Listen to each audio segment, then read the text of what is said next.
bagaça. A partir de agora não pode mais falar bobagem. Ok.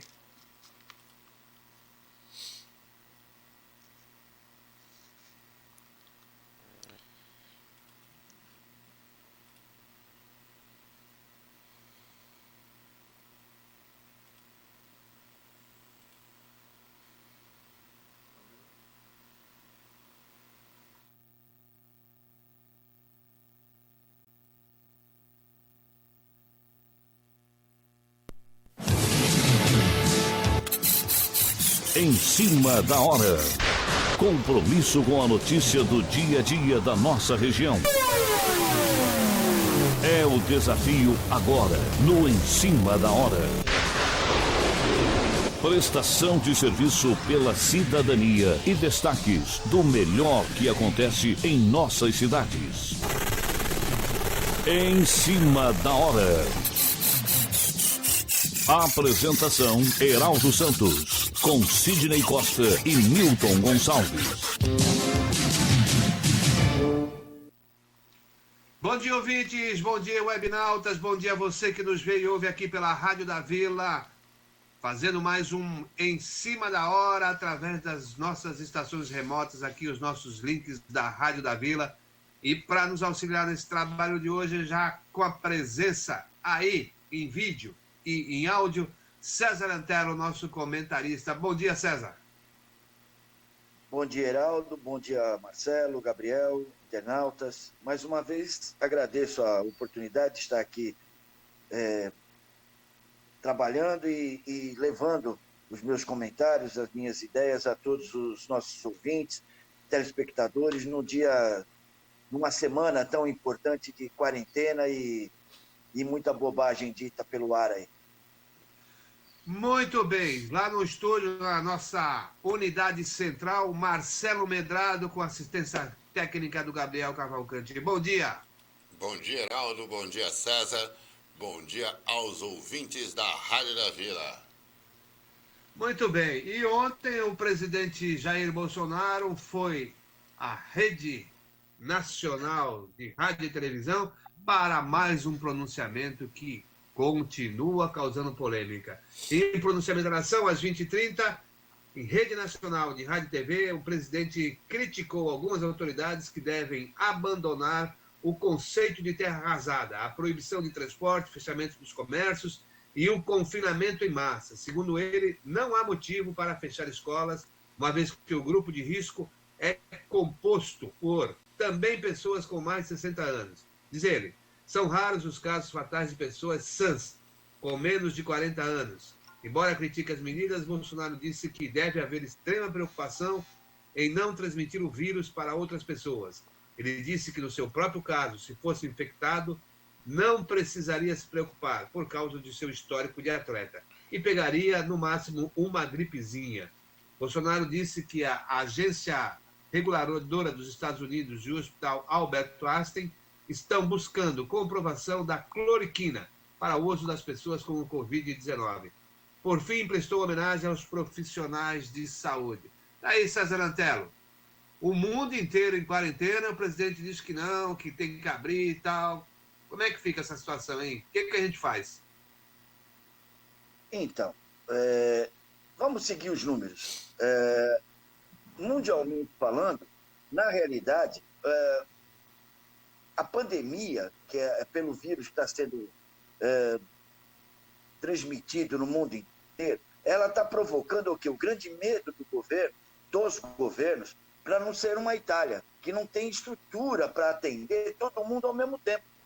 Mas, por outro lado, ele tem que equilibrar na balança a questão da economia, porque vai ser um desastre para nós, tudo fechado, tudo parado, há 15, 20 dias. E não dá para levar isso como se fosse por 6 meses, até setembro. Todo mundo vai quebrar. Então, eu acho que tem que ter o equilíbrio das ações e tem que existir também uma condição das pessoas entenderem que quem está com boa saúde, está fora do grupo de risco, tomando as devidas precauções, tem que produzir pelo país. Eu acho que é esse o sentido da mensagem que ele tentou passar, de forma meio atabalhoada, mas eu acho que o conceito foi esse, Heraldo. Muito bem. Marcelo Medrado. Ô, Heraldo, olha, esse senhor, ele já deveria estar internado. Até não. Eu só não poderia estar mais sentado naquela cadeira de presidência da República, né? Ele vem falar com essa história dele de atleta. Que atleta? O cara não consegue fazer nenhuma flexão. O cara não faz uma flexão. A flexão dele é balançar a cabeça, sabe? O Mourão já fez, hein? Pois é, o Mourão faz melhor que ele, entende? Então, tipo assim, e vir na televisão com um discurso de 3 minutos cheio de cortes. Cheio de cortes. Se você vê aquele vídeo, são cheio de cortes. Ele está cortado de frase em frase. Ou seja, já mostra a incapacidade intelectual do cidadão. Não tem mais condição. Não tem mais condição. E em verdade, ô Heraldo, só para deixar já frisado o que está acontecendo, existe uma movimentação por parte dos Estados Unidos, por parte do Trump, de retomada da atividade a partir do dia 12 de abril. Marca isso, hein? Tá? O Trump está querendo retomar as atividades a partir do dia 12 de abril. Então, essa movimentação, essa conversa de retoma atividade e tudo mais, que você já vê por aí orquestrada, já vê essas hashtags por aí, né, por parte de idiotas, entende? Gente que não vai precisar sair à rua, né, quer impulsionar os outros a fazê-lo, entendeu? Né? A partir do dia 12 de abril estão querendo isso. O problema aí, Heraldo, vai ficar ruim, porque a OMS já detectou, né, que o próximo grande epicentro da doença será os Estados Unidos. A evolução nos Estados Unidos está tão grande e até maior do que foi na Itália, né? E maior do que foi na China. Então, eu espero mesmo que todos que estão com essa vontade, levantando essa hashtag do volta à atividade, que não precisa sair na rua, que vá à rua, mas vá agora. Não fique em casa não, vai agora. Leva seus pais, leva sua mãe, leva seus avós, leva seus filhos, entendeu? Passa ali pelo corrimão, abre os shoppings para essas pessoas. Mas abre para eles, só para eles entrar. Aí para todo mundo passa no corrimão, na volta vem passando a língua, que é para ter certeza que vai estar infectado. Entendeu? Depois volta para casa e fica lá. E quando ficar doente, não precisa ir ao hospital não, porque é só uma gripezinha. Olha só, 1/3 da população mundial está isolada pela pandemia do coronavírus. Já matou mais de 18 mil pessoas e forçou o adiamento dos Jogos Olímpicos de Tóquio 2020, algo que só tem precedentes em 2 guerras mundiais. À medida que o novo coronavírus se expande, outros países estão adicionando ordens de quarentena, isolamento ou toque de recolher. Ontem, foi o governo da Índia que ordenou o confinamento total por 3 semanas no país de 1,3 bilhão de habitantes. A decisão do governo, o segundo país mais populoso do planeta, leva para 2,6 bilhões o número de pessoas sujeitas a ordens de confinamento mais ou menos estritas. Ou seja, 1 em cada 3 seres humanos. Essas medidas de confinamento deixaram 95% das crianças na América Latina e no Caribe sem escola. No contexto de mais e mais megalópolis em todo o mundo vazias, como nos filmes de catástrofes, ontem foi anunciado o adiamento dos Jogos Olímpicos, Tóquio. A seriedade da medida reflete no fato de que na história moderna as competições olímpicas só têm sido canceladas durante as 2 guerras mundiais. Para salvaguardar a saúde dos atletas e de todos os participantes do maior evento do planeta, o presidente do Comitê Olímpico Internacional e o primeiro-ministro do Japão anunciaram em comunicado que os Jogos Olímpicos de Tóquio devem ser remarcados para o mais tardar no verão boreal de 2021.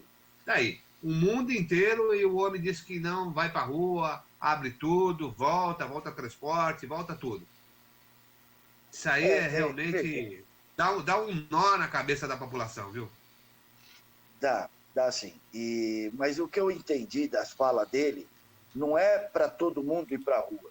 O que ele quis dizer é aquelas pessoas que são saudáveis e que têm condição de trabalhar, de produzir, que assim o façam. Foi nesse sentido que eu entendi a mensagem. Claro que não é para fazer abertura de shopping, essas coisas, mas ele quer que a economia, aos poucos, vá trabalhando. Porque senão fica tudo parado, a conta vai ser muito grande de desemprego, de empresas quebrando. Na realidade, gente, não foi uma crise causada por um governo. Foi causada por um país, a China. que trouxe esse vírus pela falta de insalubridade que eles têm lá, por tudo, e como foram outros vírus também no passado recente. Então, dentro desse contexto, é uma pandemia. A gente nunca vivemos isso no Brasil. Eu, pelo menos com 56 anos, nunca vivi isso. Ninguém tem a fórmula correta e assertiva para poder dizer que esse ou aquele é o caminho.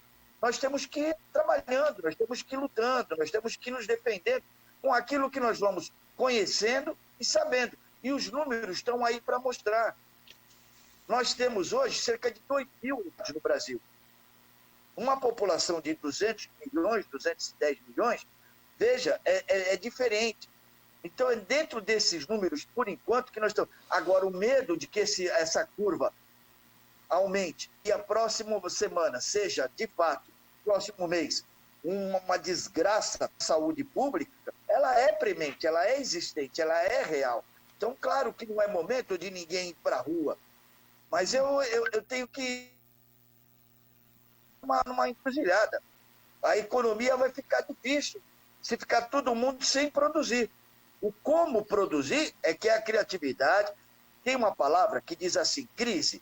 Quando você tira o S, ela vira CRI. Criar, ter criatividade e tentar produzir. Eu acho que é esse o incentivo que ele tentou passar. E não digo ele, Bolsonaro, eu digo ele, governo. Bom, a gente tem aqui uma matéria sobre o adiamento da Olimpíada de Tóquio. A gente tem um áudio aqui, vamos ouvir.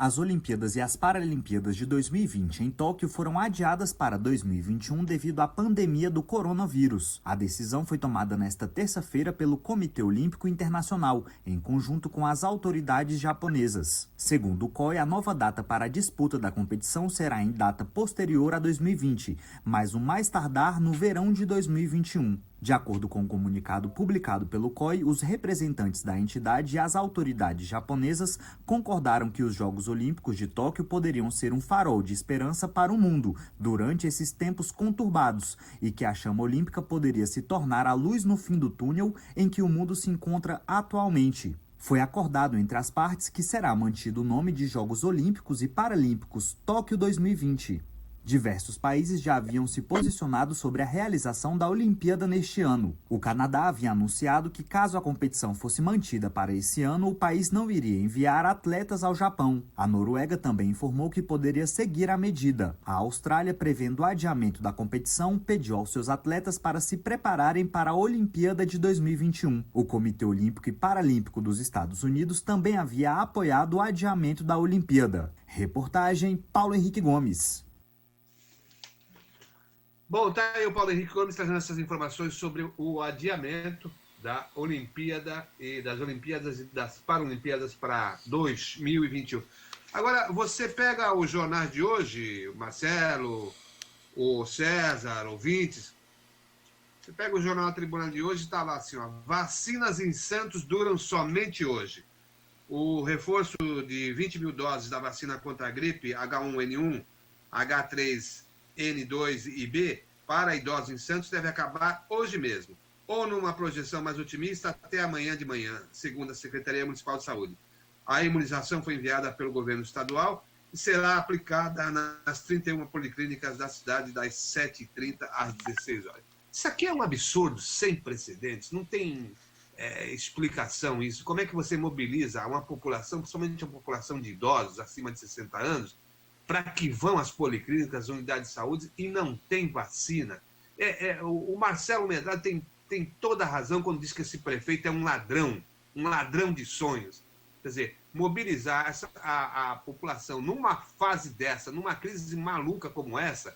Eu mesmo, na segunda-feira, fui com a minha mãe de 90 anos no tal de drive-thru do Ambesp. Ficamos lá numa fila para de repente chegar o cara da CET lá e falar assim, ó, não tem mais vacina. Você fica numa fila e não tem vacina. Se eu sou o prefeito, ou manda as doses necessárias para a cidade, ou não começa o sistema de vacinação. Não tem sentido fazer isso. Hoje as pessoas estão correndo para os postos de saúde para se vacinar, para chegar lá e bater com a cara na porta. Isso é um absurdo. Queria ouvir meus amigos aí. É mais do que absurdo, Heraldo. É desumano. Verdade. Pode falar, Marcos. Heraldo, veja só. A questão da vacinação aí, a falta de vacina, né, as vacinas acabarem antes, é natural, tá? Isso realmente acontece. Santos precisa, e aí eu não estou aqui defendendo esse ladrão de sonho, não, né? Até porque ainda não estou inocentando ele da incompetência e incapacidade. Eu estou preocupado. Pois é, veja só, a questão das vacinas, elas são mandadas em lotes, em determinadas quantidades, porque não há como armazenar, né, quantidades maiores. Santos vai precisar de aproximadamente 150 mil vacinas contra a gripe para imunização das pessoas com mais de 60 anos que moram na cidade, né, e as pessoas que atuam na área da saúde. Então é natural que se mande em lotes, até porque, assim, só para você ter uma ideia, o dia D da vacinação, se eu não me engano, é dia 16 de junho, uma coisa assim. Bom, mas é só lá em junho, que é o dia D da vacinação contra a gripe. Ela se inicia sempre nesse período de março, abril, e vai até junho, né, que é quando entra a chegada do inverno, onde tem a maior concentração, a maior quantidade de pessoas gripadas, né? Justamente por conta do inverno, as pessoas ficam mais em ambiente fechado, facilita a proliferação do vírus. Então, é natural. A grande questão é que o que precisa se entender nessa Secretaria de Saúde, né, onde tem lá a nora do seu Beto Mansur que vai tirar selfie em shopping, entendeu? Em vez de trabalhar, né? Onde além das pessoas que estão lá, que estão trabalhando, que são concursadas, que tem um bando de vagabundo, incompetente, né? Essa é a questão, né? Então, precisa se organizar a forma como vai ser feita. Tem que se lembrar que nós estamos num momento, né, de que as pessoas estão até desesperadas, né? As pessoas não entendem, até porque vem um idiota na televisão, um presidente da República, um idiota, onde as pessoas depois que o seguem ou idolatram ou que batem palma para ele, tem que ficar tentando explicar o que ele quis dizer, né? Uma pessoa que não tem capacidade de dizer, alguém precisa explicar o que ele quis dizer. Entendeu? Então, veja só, eu não tenho essa condição de ficar tentando entender ou tentando explicar o que o outro quis dizer. Ou ele diga ou ele não diga, você não tem essa capacidade. Então, o que está faltando na Secretaria de Saúde de Santos é alguém que entenda de saúde. Não dá para manter um advogado. Não dá para manter um advogado lá, sabe? Um cidadão que está ali e que não sabe o que está fazendo. Um cara que fez um curso de gestão lá, uma MBA lá, e que ele aponta lá, onde faz trabalho em grupo. Eu nunca vi isso, né? Um trabalho de conclusão de curso feito em grupo, entende? Ele, mais duas prefeitas que tinha aí na época, uma de Cubatão, outra do Guarujá, e um cidadão que trabalha na Polícia Civil lá do Guarujá. Eu imagino quem foi que fez esse trabalho de conclusão de curso aí. Então, o que precisa se fazer é organizar a forma como vão ser distribuídas essas vacinas. Elas vão vir em lotes de 15, 16 mil. É normal isso. Não há como você armazenar quantidades maiores, né? Agora, o que ocorre? Em São Vicente, ontem mesmo, acabou as vacinas e já foi solicitado, e o governo do Estado, né? E o governo do Estado, que eu não gosto de ficar elogiando também, porque só está fazendo a sua obrigação, mas está fazendo com competência, né? Está fazendo com competência, já mandou mais 16 mil doses. Agora, onde está a Secretaria de Saúde de Santos para informar ao Estado de São Paulo que ele não tem mais doses? Já foi avisado? Por que para São Vicente, então, foi 16 mil doses e para Santos não? Né? Já foi feita a recarga. E aqui em Santos não. Porque acho que alguém esqueceu de avisar. Alguém deve estar preocupado com outras coisas por aí, ou fazendo festa aí de inauguração de banheira. Olha, Marcelo, tudo bem, não pode mandar tudo, mas, olha, nesse momento excepcional, Santos já teria imunizado pelo menos, acho que 50% da população alvo. Se houvesse realmente uma logística e realmente uma preocupação com o interesse público, mas não existe. A verdade é que não existe. Esse prefeito não está nem aí para nada, entendeu? Esses secretários, esses estafetas, Esses que estão pendurados lá, como você falou aí, na hora de ex-prefeito, na hora de deputado, de abacuado, vai lá e veja quem são esses assessores da secretaria. Tudo teteiro. Teteiro é aquele que vive pendurado na teta pública. O Heraldo, Marcelo, me permita uma observação também, que eu acho que é pertinente. Mais do que não ter a condição de, como o Marcelo bem disse, não tem a condição de estocagem, mas veja bem, tem um fluxo de demanda. Quando fazem um anúncio para o público, principalmente o público mais idoso, ir às clínicas de vacinação, tem que ter pelo menos a quantidade de vacina para vacinar durante aquele número de horas que vai trabalhar. Eles têm como fazer esse cálculo, eles têm como ter essa logística. Então é inadmissível, é absurdo faltar vacina. Chama todo mundo para dentro do posto, sabendo que vai ter uma demanda de 300, 400 pessoas dia, com 200 doses para aplicar, e na metade da fila acaba. Quer dizer, isso, para mim, é falta de gestão, sim. E aí o Marcelo tem razão quando fala, um advogado cuidando da saúde não tem condições, se não estudasse medicina. É a história do macaco na jaula? Mais ou menos isso, mais ou menos. Administrar o circo a partir da jaula de macacos, é isso. Vai dar bagunça. É mais ou menos isso mesmo. Olha só, outra polêmica aí no governo é o seguinte: a oposição critica a flexibilização da lei de acesso à informação. Yuri Hudson, lá de Brasília.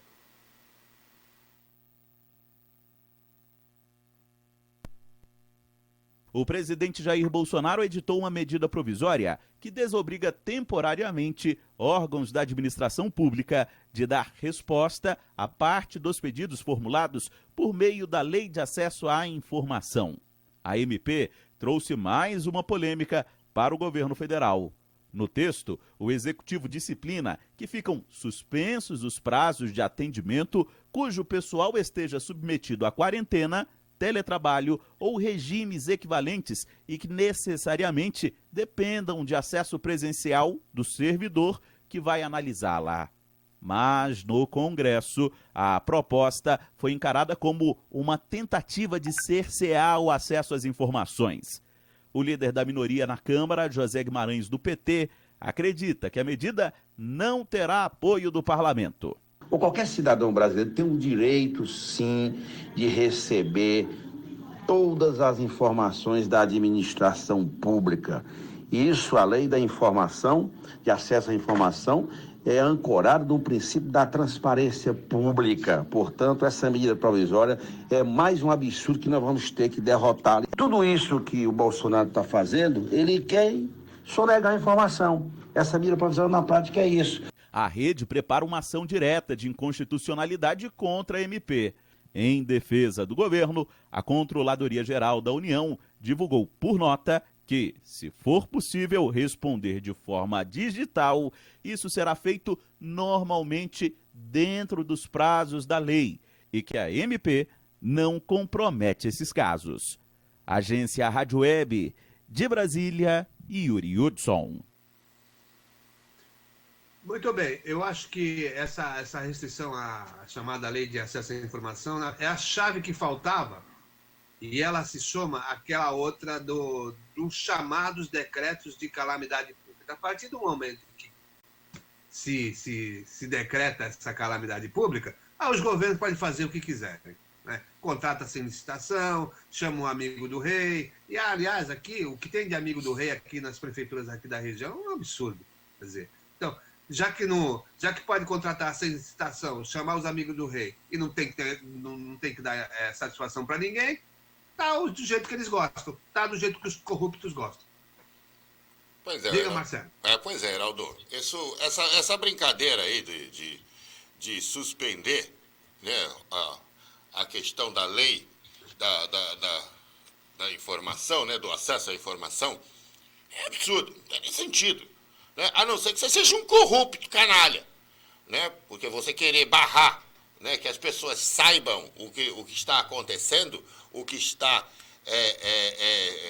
sendo gasto, onde está sendo gasto, entendeu? A gente precisa ter o controle disso. Mas, em verdade, eu vou te dizer mais. A intenção aí é mais canalha do que isso. Muito mais canalha do que só dinheiro, né? A intenção aí, em verdade, é de não permitir que as pessoas saibam quem está gastando ou não, né? Ou não o dinheiro, mas quem está ou não, ou quantos estão ficando doente. Essa é a grande questão, tá? Porque lá o hospital militar lá de Brasília, né, onde foi testado, né, o senhor Bolsonaro e a dona Michele, né, tá omitindo 2 casos comprovados, né, de contaminação e não informam. E não informam quem são esses 2. Entende? Então, a intenção de verdade é isso, é ocultar a quantidade de casos, quem são as pessoas, né? Suspender esse tipo de informação e querer controlar esse tipo de informação. Isso é muito mais vil, muito mais canalha do que somente roubar, somente o esbulho do erário, como se pratica normalmente nesse país há mais de 500 anos. Não é não, César? Explica para nós o que ele quis dizer com isso, César. Não. Eu não sei o que ele quis dizer. Eu sei que é uma providência infeliz e fora de propósito dele, porque é lei. E não tem como você, por medida provisória, querer mudar uma lei. Fizesse um PL, mandasse... Agora, é lei. E mais do que lei, é direito. É direito de todo trabalhador, de todo cidadão, de todo brasileiro, de todo aposentado, de todo cidadão brasileiro ter acesso às informações. Então, isso é direito. Agora, o que eu posso dizer para você, Marcelo, e para os nossos ouvintes, para o Heraldo, é que, de fato, existem erros crassos na situação de administração desse país. Eu não sou favorável a este ou aquele. Eu sempre disse, o meu comprometimento é com o meu pensamento do que é certo, os meus valores. E dentro dos meus valores, corrupção é errado, esse cerceamento de informações é errado. Agora, cabe a nós, que somos mais lúcidos e formadores de opinião, colocarmos as nossas opiniões para que as pessoas também entendam. E aí tem o feeling de cada um interpreta como pode. Isso é natural de uma democracia, e é o que eu procuro fazer. Eu tento ter boas esperanças para um país para frente. É o máximo que eu posso fazer dentro daquilo que eu já estou fazendo. Bom, nem poderia obstar essa tentativa aí, até porque ela fere mortalmente o artigo 37 da Constituição Federal, né? Que dispõe lá da publicidade dos atos, da impessoalidade, da moralidade, da eficiência do serviço público e principalmente a publicidade. Publicidade o quê? Tornar público aquilo que a administração está fazendo. Então, o que eles querem fazer aí realmente salta aos olhos. A crise vem sendo utilizada, vem sendo escamoteada para esses malfeitos, aí, como se dizia na época do PT, esses malfeitos. A verdade é essa. E olha, Heraldo, eu acabei de checar aqui, chegaram 20 mil doses da vacina em Santos, hoje. 20 mil. 20 Dá mil. para hoje e amanhã? Então, é pouco, é isso aí. É muito pouco, mas infelizmente. Aí é que eu digo da logística do governo do Estado. Mas aí é que tá, se fala tanto, César, e ouvintes e tal, para que não se faça aglomeração e tal, chega essa quantidade de idosos, o que vai acontecer? Os idosos todos vão correr para os postos de saúde, policlínico, diabo 4 e vão ficar lá. Quer dizer, então não adianta nada. Não tem dúvida. Por isso que eu lhe disse que o governo do Estado, que é responsável pela distribuição das vacinas para os municípios, deveria ter um cálculo melhor, atualizado disso. 20 mil para uma cidade de Santos, que tem 400 mil habitantes, 413, 17, é nada. Bom, o público-alvo são 150 mil, vamos deixar o ouvinte ciente. São 150 mil Tá? E não há condição de estocagem de mais do que 15 a 20 mil doses Tudo por bem, vez. você Só não isso. tem condição de estocar, mas você tem condições de planejar, Marcelo. Isso, então, Poxa. mas é isso, Heraldo, tem que planejar. O problema está no Não pode fazer o que eles planejamento. estão fazendo. Todo dia a prefeitura vai aos jornais, à televisão e fala: amanhã tem vacina, não sei o quê. O que faz isso? Pois é, Numa então, correria. justamente, essa é a questão. Se só tem 15 mil, o problema, Heraldo, é que não há administração pública, não há gestão de verdade nessa cidade. Né? Há tempos eu venho falando que a cidade não possui um banco de dados com as informações corretas, né, sobre a sua população. A cidade não sabe onde as pessoas vivem, a cidade não sabe como elas vivem. Como é que você pode gerir pessoas se você não as conhece? Né? Então, se você tem 15 mil doses por vez e você tinha que saber aonde estão essas 15 mil pessoas. Não é ficar fazendo um bangu de drive-thru lá na Vila Belmiro, que congestiona toda a região. É um caos. Eu fui lá olhar, aquilo era um caos. A saída do túnel, fica tudo paralisado. Pois vira um caos. Isso não existe. Você não pode fazer uma coisa dessa. Né? Se era para fazer um drive-thru aí, se faça na praia. Na Avenida da Praia. Pega o retão da praia e põe lá. Essa gente é incapaz, faça isso da João Pessoa, pega um pedaço da João Pessoa lá e faz o drive-thru lá. Até porque não é mais para ter ninguém na rua. Fazer uma pergunta que talvez elucide bem a questão do que o Marcelo está falando. Vieram 20 mil doses hoje. 20 mil doses dá para quanto tempo de vacinação? 4 horas, 5 horas de vacinação? De aplicação de vacinação? 2 horas. Que seja. Poxa, se você tem 8 horas ininterruptas de funcionário com as clínicas clínica abertas, tinha que mandar 40 mil, por exemplo. Mas vamos voltar lá, vamos de novo. Ela não tem, ele não tem essa capacidade de funcionar 8 horas. Não há onde estocar. O problema é como você vai dividir essa quantidade de doses. Não se sabe aonde estão os idosos. Você não tem um mapa da cidade. Você não conhece a sua população. Então você não consegue determinar aonde você vai colocar 4 mil, 5 mil ou 1.000. Ou as 15 mil. Entende? Esse é o problema. Né? Não há um mapeamento da cidade. Esses cidadãos estão aí sentados há 8 anos na cadeira e se disser que todos que estão lá junto, né, mamando nessa teta aí, há 20 anos. Há 20 anos estão sentados aí. Tem secretário que está aí há 20 anos. Sabe? Pulando de secretaria em secretaria. Hoje está na presidência da Prodesem. Aumenta o próprio salário. Sabe? E ninguém não se conhece a cidade. Não existe um banco de dados da cidade. As pessoas, você não sabe onde as pessoas estão.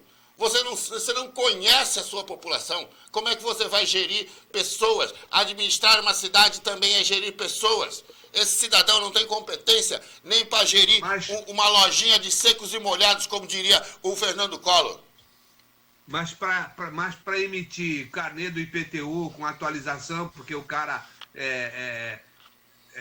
promoveu a reforma ali, arrumou o reboco da fachada da sua casa e aumenta em 20%, 30%, ele sabe. Isso aí são ótimos. Aí ele sabe. Isso aí são ótimos. Para tomar dinheiro do povo, esse governo é expert. É aprovado com louvor. Para tirar dinheiro do povo. Agora, para dar uma satisfação, transporte, saúde, educação. É outra coisa que eu queria falar é a questão da merenda. A merenda. As escolas estão paradas. As administrações fizeram as licitações para comprar. Estão pagando. Eu suponho que a mercadoria, os insumos estão chegando nas unidades de escola. E o que está sendo feito com isso? Pois é, Heraldo, essa é uma outra questão, né? Essa é uma outra questão que precisa ser avaliada, né? Precisa se entender como fazer essa logística. É isso que eu estou lhe dizendo. As pessoas que estão sentadas nessas cadeiras aqui, da Prefeitura de Santos, Prefeitura de São Vicente e outros lugares por aí, não tem a noção do que é lidar com uma situação dessa. Não pensa no macro. Veja aqui, os insumos estão lá para ser produzida a alimentação. né? Mas, ao mesmo tempo, Heraldo, você não pode levar essas pessoas até lá, você não pode estar concentrando essas pessoas lá. É a mesma coisa que você colocar eles na fila do pão. Não é possível fazer isso. O que já deveria estar sendo feito está sendo retirado esse material ou sendo produzido esse material e sendo entregue à casa dessas crianças. Essas crianças não podem ficar sem a merenda, né? Então, esse deveria estar sendo produzido esse alimento e está sendo entregue. Agora, por que não acontece isso? Porque eles não sabem aonde as crianças estão. Eles não conseguem fazer por causa disso. Eles não sabem onde as crianças estão. Eles não conseguem criar uma logística para isso. Olha só, eu acho que o Guarujá acertou nesse aspecto aí. Os alunos da rede lá da cidade, eles estão recebendo a merenda das escolas, né? Ao invés dos alunos irem até as unidades para almoçar, marmitas estão sendo disponibilizadas para os responsáveis para que façam a retirada. A distribuição foi, inclusive, recomendada pelo Ministério Público. Segundo o órgão, o município deve adotar medidas estratégicas para realizar a distribuição das refeições pelo esquema de delivery, mantendo os devidos cuidados com a higiene dos funcionários, essa coisa toda. É o que a gente está falando. Porque se o aluno, o estudante, ele mora ali perto da unidade, nada mais natural do que o pai, o responsável, vá lá na escola e pegue. Né? Os restaurantes não estão funcionando no sistema delivery, não estão produzindo e vendendo através do sistema delivery, as pessoas ligam e tal, entrega. Agora, o que está se fazendo? A prefeitura parou de pagar o fornecedor? Essa mercadoria vai ficar estocada lá até quando? Vai ser que nem a vacina, Marcelo. Vai ter um momento que não... Ou não tem cozinheiro. Está faltando cozinheiro ainda. Tem validade a comida. Não, mas tudo bem, mas tem produto que é mais perecível, certo? Você pegar um arroz, um feijão, dura aí 6 meses, né? Mas e o restante? Se não tiver uma câmara frigorífica, essa coisa toda, para você armazenar para 2, 3 dias, tudo bem. Agora, para 2 meses, as escolas já estão fechadas há mais de 10 dias. Pois é. Então, não vai que não tem cozinheiro. Deve estar faltando cozinheiro. Então, isso é questão de administração. Porque diz que mandou o cozinheiro para casa, mas não tem que mandar para casa. Ele vai lá para a escola, faz a merenda, faz o alimento, produz o alimento e faz que nem o Guarujá está fazendo. O pai, o responsável, vai lá buscar a sua marmitinha, vai levar para as crianças. A gente sabe que muitas das vezes a criança só se alimenta na escola. É o principal alimento das crianças. Não sei. Isso aí, tem gente ganhando dinheiro, hein? Tem gente ganhando dinheiro. Não é só aquele cara lá que estocou o álcool em gel, que estocou a caixinha de máscara, essa coisa toda, que custava R$10, e está vendendo hoje na internet por 500, 700, 800 reais. Não, mas é isso mesmo, Heraldo. A falta aí é de capacidade, falta de gerenciamento de pessoal. Tá? Porque não tem como você não ter o cozinheiro, né? Tem que ter cozinheiro. Ah, mas o cozinheiro está na faixa dos 60 anos. Tem um lá no gabinete dele que é cozinheiro e que não tem 60 anos. Pode botar ele lá para cozinhar. Bota ele lá para cozinhar. Entendeu? Então é assim. Ele sabe cozinhar? Tem que saber. Passou num concurso de cozinheiro. Passou num concurso de cozinheiro, como é que ele não sabe cozinhar? Tem que saber. É assessor. Não, mas tem que saber cozinhar. Passou num concurso de cozinheiro. Passou num concurso de cozinheiro, rapaz. Sabe? Aliás, eu vou lhe dizer uma coisa. Quem sentasse nessa cadeira de prefeito tinha que pegar todo esse pessoal que passou nesses concursos públicos nos últimos anos aí, que passou em concurso de cozinheiro, de porteiro, de qualquer outra coisa que o seja aí, né, que precisa de pouca instrução, de pouca formação acadêmica, né, e que hoje exerce função de assessor, cargo de comissão, né, botar todo mundo de volta no seu lugar. Bota todo mundo de volta no seu lugar. Vai passar os 3 anos de probatório aí, no seu lugar. Que é isso que tem que acontecer. Você vai querer que o fiscal de feira volte para feira? O homem é secretário hoje, poxa. É fiscal de feira, o outro é fiscal de obra, que fica aí, seu Glaucus. É fiscal de obra, tá fiscalizando que obra, esse cidadão? Que obra que ele tá fiscalizando? O cidadão ganha 20 mil reais por mês. Ele incorporou todos os penduricalhos. Você quer que o cara volte para fiscalizar a feira? Para fiscalizar se o feirante está vendendo um tomate normal? Não vai fazer isso, né, Tinha laçador de cachorro aí. Laçador de cachorro, até, se você quiser saber. Trabalhou muitos anos aí no gabinete do vereador aí. Muito bem. Olha, presidente do Tribunal de Justiça derruba a decisão que obrigava Covas, o Bruno Covas, o prefeito, né, e o governador João Dória a fiscalizar cultos religiosos.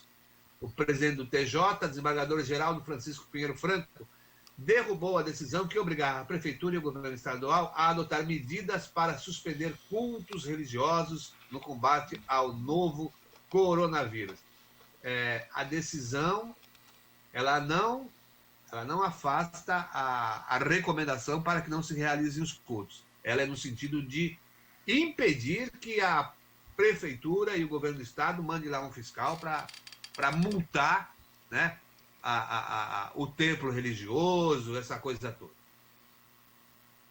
Não é livre a manifestação do credo, Marcelo? Ô, Heraldo, pois é, veja só, eu acho que a justiça, a essa altura do campeonato, eu não sei se é o mesmo desembargador, né? Mas eles deveriam... É o mesmo desembargador que mandou suspender a ação das prefeituras nas rodovias, foi isso, não? Exatamente. É o mesmo desembargador. Pois é, eu acho engraçado, porque lá ele suspendeu, né, a decisão do outro magistrado, porque ele disse que é o Estado que tem a competência para gerir essa situação nessas coisas. Agora, a religião, ela não é impedida. Não há impedimento de religião, tá? Agora, o templo precisa sim de alvará, ele precisa de permissão, né, do poder público para funcionar. Não há impedimento que as pessoas se reúnam nas suas casas. Não há impedimento, ninguém pode impedir isso. Agora, lá no templo, sim, pode sim ser impedido, porque precisa de alvará. Então, eu acho que esse desembargador, que na verdade eu estou achando que ele é um embargador, né? Se há governo, eu sou contra. Né? Ele vai ao contrário de tudo. Ele não respeita nem a sua própria decisão, porque ele disse lá que não cabia à justiça interferir nessas situações, aquilo que cabe ao Estado gerir nesse momento de crise, blá, blá, blá, blá, blá, blá, blá, blá, blá, blá. Agora ele vai lá, quando o Estado vai lá e interfere, aí ele fala, não, agora, então peraí, que a justiça tem que... Ora, ele está desocupado, ele deve estar com algum problema, esse senhor, tá ficando em casa, é isso? E aí ele faz, tô aqui, tô chateado, tô brigando com a esposa. É o mesmo desembargador, sim, o Geraldo Francisco Pinheiro Franco, e ele suspendeu também as liminares que impediu o acesso aos municípios de São Pedro, Aparecida e Ilhabela. É isso aí. Né? Pois é. Os juízes de primeira instância tinham determinado o bloqueio em alguns trechos das rodovias para evitar o acúmulo de pessoas nos municípios de São Pedro, Água de São Pedro, Santa Maria da Serra e Aparecida. E o juiz de Ilhabela também determinou que o Estado disponibilizasse policiais militares para a efetivação da medida e também evitava o acesso lá à ilha. Então, diz o presidente do TJ aí que a ação é do governo do Estado. Decisões isoladas, atendendo apenas parte da população, tem potencial de promover desorganização administrativa, obstaculizando a evolução e o pronto combate à pandemia. Pois é. E aí, agora, como é que faz então? Quer dizer, aí é do governo do Estado. Ele evita que, por exemplo, a prefeitura e o governo do Estado fiscalizem ou impeçam ou multem os templos religiosos. Pois é, eu tô achando que tem... Mas eu acho que aí Dízimo com quem andas que eu te direi sem voo. Diga aí, Diga, César. Na minha visão, isso é o judiciário fazendo política. E outra decisão do TJ, comunicaram ontem que do dia 25 agora até o dia 30 de abril, todos os magistrados, servidores e estagiários da Corte irão adotar o trabalho remoto. A medida visa combater o avanço da pandemia do coronavírus. O sistema remoto de trabalho destina-se ao recebimento por peticionamento eletrônico dos pedidos relativos às matérias arroladas no parágrafo 4º da Resolução CNJ número 313, os quais serão obrigatoriamente apreciados. Bom, ficam garantidas a apreciação das seguintes matérias: habeas corpus e mandado de segurança, medidas liminares de antecipação de tutela de qualquer natureza, inclusive no âmbito dos juizados especiais, comunicação de prisão em flagrante, concessão de liberdade provisória, imposição e substituição de medidas cautelares, representação da autoridade policial, do Ministério Público, visando decretação de prisão preventiva. Bom, é aqueles pedidos que são medidas extremadas, que precisam ser de apreciação rápida, né? Busca e apreensão de pessoas, valores, interceptações telefônicas, essa coisa toda. Fora isso, meu amigo, for tudo fechado, todo mundo trabalhando em casa, assim como nós hoje estamos trabalhando aqui nas nossas casas. Bom, a gente já trabalha há mais tempo, né? Nessa coisa de confinamento. E esse é o caminho. Agora, pode falar, César.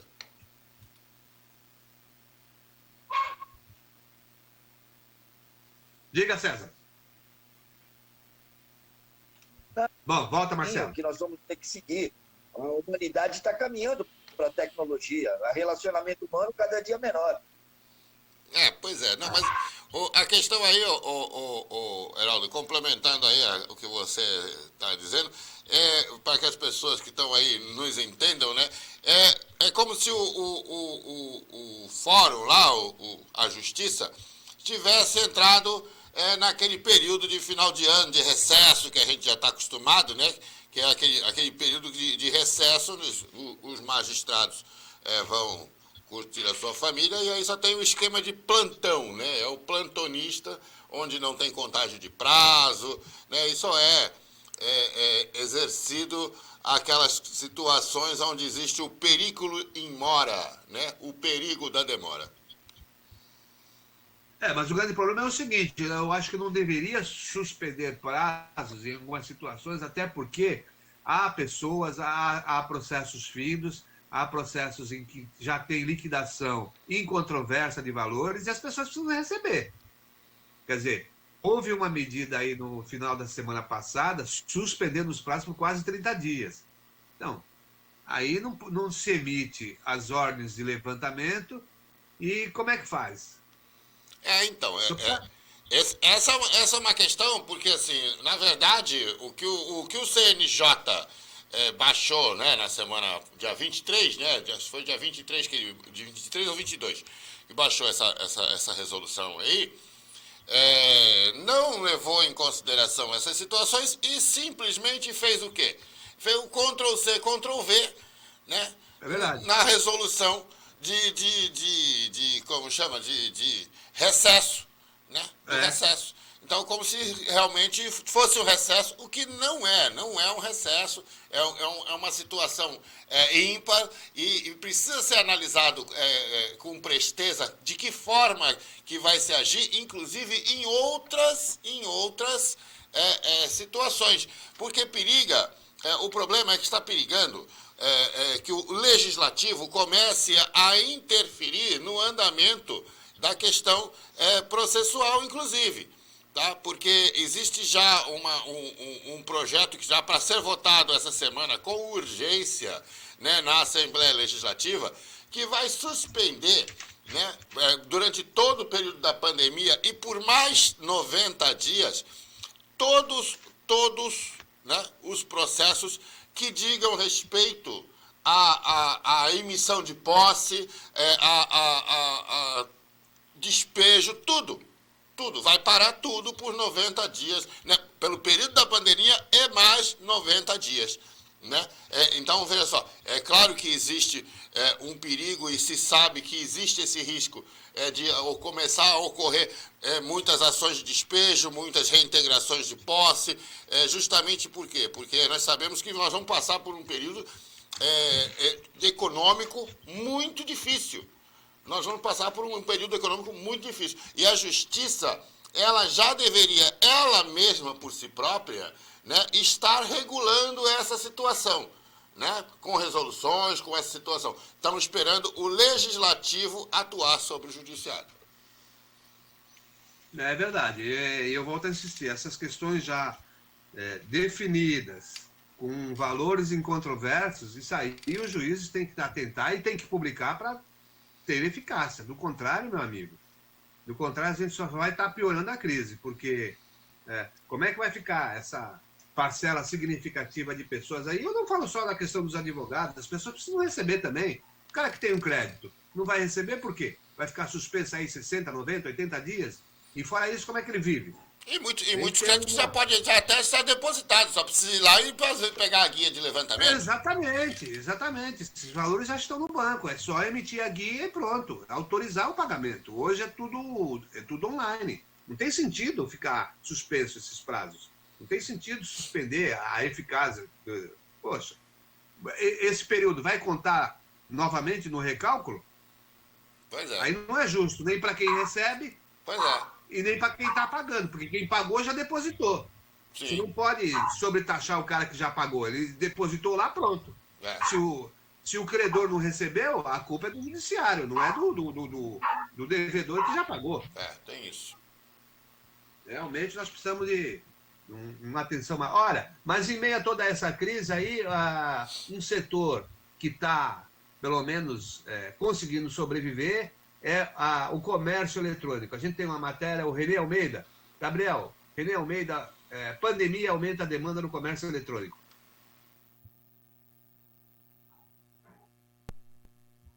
Se por um lado a pandemia de coronavírus traz prejuízos a muitas empresas de diversos segmentos, há também áreas que crescem nesse momento. Uma delas é o comércio de produtos online. Segundo a Associação Brasileira de Comércio Eletrônico, desde o dia 12 deste mês, algumas lojas virtuais chegaram a registrar um aumento de mais de 180% nas vendas de produtos de higiene pessoal e alimentos.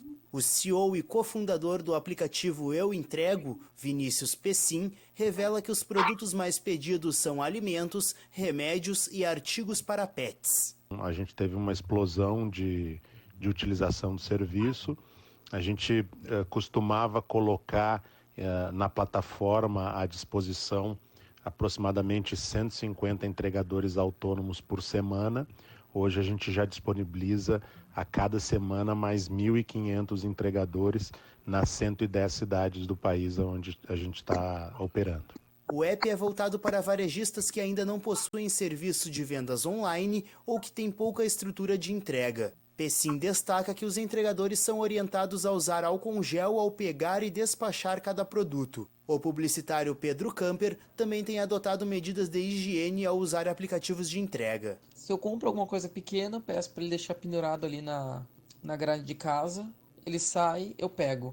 Quando é comida, fica um pouco chato, mas como tem embalagem, tudo direitinho, eu peço para ele deixar no chão do portão mesmo. Ele sai, abre o portão, pego e levo para dentro de casa. Quando já comprou dentro de casa, eu passo pelo menos um paninho com álcool nele, né? E depois faço toda a higiene das mãos direitinho. Pagar com cartão ao invés de dinheiro é outra medida tomada para diminuir o risco de contágio. Agência Rádio Web, de Porto Alegre, Renê Almeida. Bom, não só essas entidades que trabalham aí com comércio eletrônico, como também os próprios entregadores aí, o pessoal que vai de moto, vai de bicicleta. Tem muita gente trabalhando de bicicleta hoje. Isso pelo menos essa parcela não foi tão atingida assim.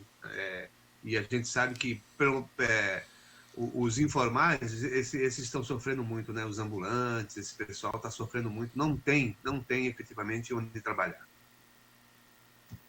Pois é, Heraldo, eu vejo aí justamente isso, né? Que as pessoas, esse isolamento é ruim, necessário, mas é ruim. E é por isso, Heraldo, que outros países já adotaram, né, essa condição de se criar um valor aí, um seguro, né? Um seguro por conta dessa situação. No mundo já está se aplicando isso, né? Já está se criando a forma como isso vai ser dado, mas até agora a única coisa que o presidente Bolsonaro tem feito foi ter ajudado os bancos. Mandou trilhões aos bancos que só tiveram trilhões de lucros no ano passado. Mas vai ajudar os bancos. Não, os bancos não podem quebrar. Quer dizer, os bancos não podem quebrar. Mas o cidadão vendedor de capinha de celular pode passar fome. Ele pode morrer de fome. Esse pode. Né? O cidadão que vende a quinquilharia no semáforo, esse pode passar fome. Esse pode quebrar. O pasteleiro, esse também pode. Mas os bancos não. Ora, Falta gestão em todo esse país. Todo esse país. O César consegue falar aí, César? Tá nos escutando aí, César? O que foi que ele quis dizer agora? Não, estou escutando e vou te dizer mais. Concordo que o que você coloca na questão dos bancos. Os bancos é o grande mal desse país.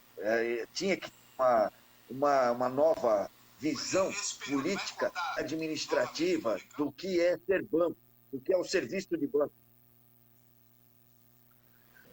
Olha só, o Brasil ocupa a 32ª posição. É o agiota legalizado.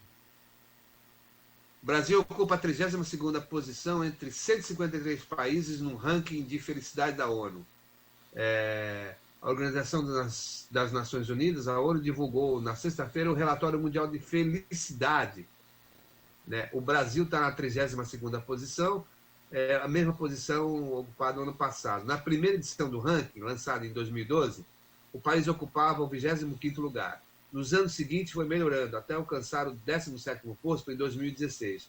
De lá para cá, a felicidade do brasileiro caiu gradativamente. Segundo os autores do estudo, os motivos para isso foram os problemas sociais e políticos, sobretudo a falta de generosidade e a corrupção, que impactou negativamente na sensação de bem-estar e de satisfação com a vida da população. As justificativas são variadas e ligadas à corrupção, em um cenário cujas instituições políticas são constantemente enfraquecidas por escândalos, a desigualdade social e a violência. O país, na primeira posição pelo 3º ano consecutivo, ou seja, o mais feliz do mundo, é a Finlândia. Em último lugar, aparece pela primeira vez o Afeganistão. Já a nação da América Latina que ocupa a melhor posição no ranking é a Costa Rica, em 15º lugar. 4 posições atrás do Canadá, o mais feliz do continente americano. Como de costume, países com alto índice de desenvolvimento humano, o IDH, figuram entre as primeiras posições. Mas o que chamou a atenção nesse padrão foi que todos os países nórdicos, Dinamarca, Finlândia, Islândia, Noruega e Suécia, estiveram entre os 10 primeiros do ranking pela 2ª edição consecutiva. Os pesquisadores avaliam que a elevada confiança interpessoal e nas instituições dessas nações justificam esse cenário. A gente está caindo até em felicidade, hein? Marcelo, você não está feliz, Marcelo? Heraldo, a felicidade é um estado de espírito, né? É uma coisa que independe dos meios materiais, né? Eu acho que as pessoas vão ficar muito tristes e eu acredito também que era uma coisa que as autoridades precisam pensar, né? Porque esse recolhimento, essa clausura pode trazer muitos prejuízos psicológicos para muitas pessoas, né? Principalmente para aquelas pessoas que já têm alguma tendência ou que já sofrem, né? De algum problema de ordem psicológica, né? Como síndrome do pânico, as outras situações que a gente vê por aí, né? E que podem levar, inclusive, ao suicídio, né? Então, eu acredito que a essa altura também o poder público já deveria ter pensado, se criado uma situação aí, um meio de colocar essas pessoas online, né? No mínimo, né? Porque presencial, visto que não dá, com acesso a psicólogos, né? A esse tipo de coisa, ou até se criar salas, né? De conversas. Isso precisa continuar, né? Isso precisa continuar, mesmo que seja de forma online, né? Porque essas pessoas vão sofrer muito. A felicidade, ela é um estado de espírito. Muito bem. Apesar das adversidades, o César é um sujeito feliz. Ele sabe e ele incentiva isso. Não é verdade, César? Certamente, Heraldo, certamente. Nós estamos aqui de passagem. Eu não vou carregar nada, caixão não tem gaveta. Eu estou aqui para viver a vida com alegria, com respeito, com amizade, e é para isso que a gente tem que ter. Agora, tem um dado, Heraldo, se me permite falar. O maior índice de suicídio no mundo é na Suécia. Porque a depressão, como o Marcelo estava falando, o problema maior é a depressão. Talvez até existam estudos que mostrem que, como tudo funciona e tudo é perfeito, a pessoa não tem o que fazer também, não tem problemas. Então acaba se sentindo depressiva, porque tudo funciona. E tem um problema, que é a falta do sol. Eles têm uma dificuldade muito grande, os dias lá são muito curtos. Então tudo isso, você vê como é o antagonismo da vida. O índice de felicidade na Finlândia e o índice de suicídio na Suécia. É antagônico. É verdade.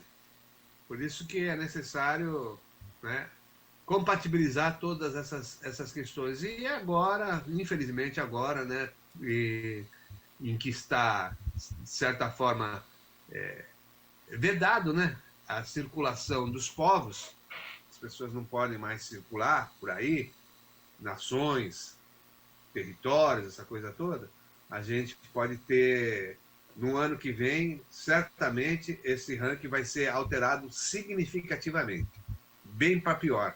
Até mesmo nesses países avançados aí. Você vê a Inglaterra, por exemplo, ainda não ajustou como é que vai enfrentar o diabo do coronavírus. Né? E é um país avançado, é um país já de primeiro mundo. A quarentena. Decretou a quarentena hoje. Sim, decretou a quarentena, mas ontem você via que as pessoas continuavam indo na rua, continuavam sem saber exatamente o que fazer, essa coisa toda.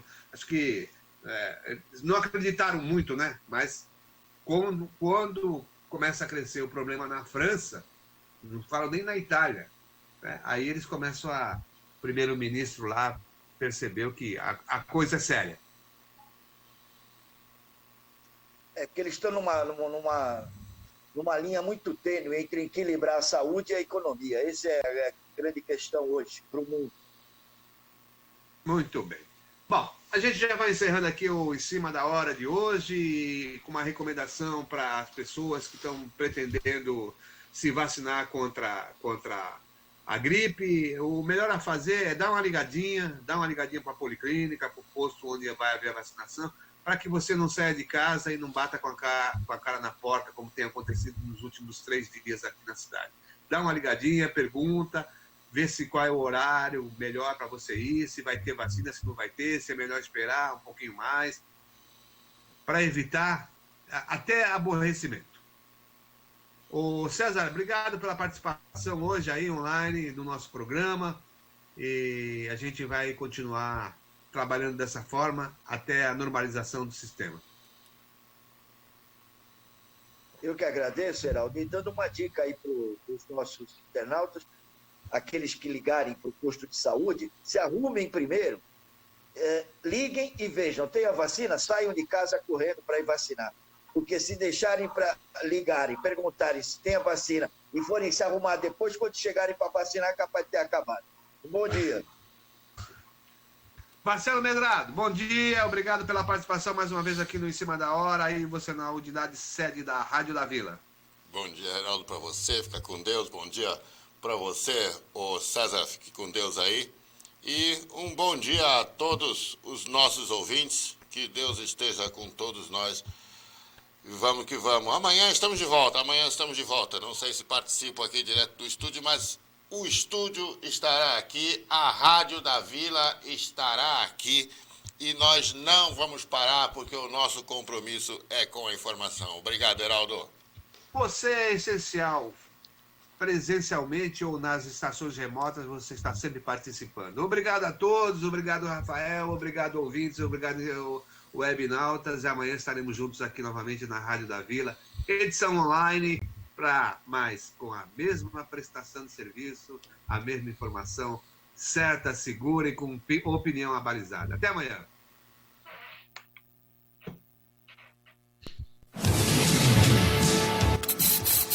Em Cima da Hora. Compromisso com a notícia do dia a dia da nossa região.